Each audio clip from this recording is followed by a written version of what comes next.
Sveiki, malonu, kad įsijungėte šį video ir šiame video aš jums papasakosiu apie tai, valgau ir lieknėju, nekaloringi produktai energijai visai dienai.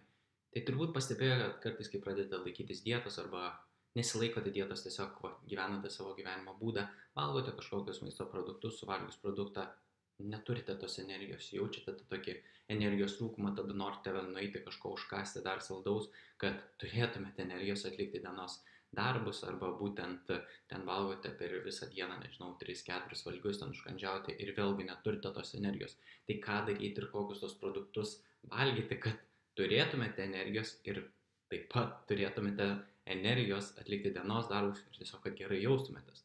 Tai dažniausia ta klaida, kurią padaro, tarkim, mano klientai ir, tarkim, kai stebiu žmonės, žiūriu, ką jie valgo, tai matau, kad jie nesuvalgo pakankamai baltymų. Tai reiškia, kad į savo mitybos racioną turėtumėte įtraukti daugiau baltymų.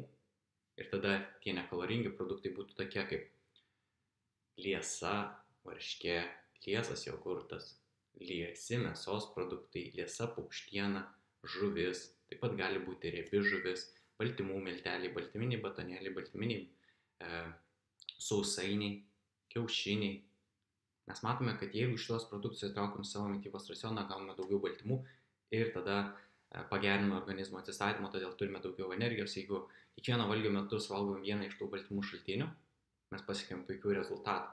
Ir tada mums užtenka valgyti tik šiuos produktus ir turėsime būtent energijos visai dienai ir lieknėsime žymiai lengviau, paprasčiau.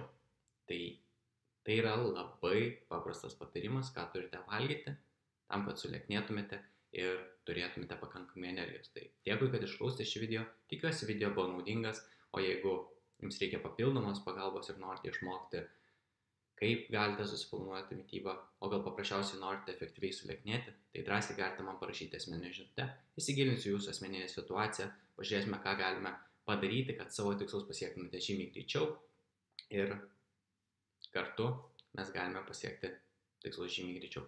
Ačiū, kad išklausėte šį video ir pasimatysime kitą kartą. Iki greito, mielieji.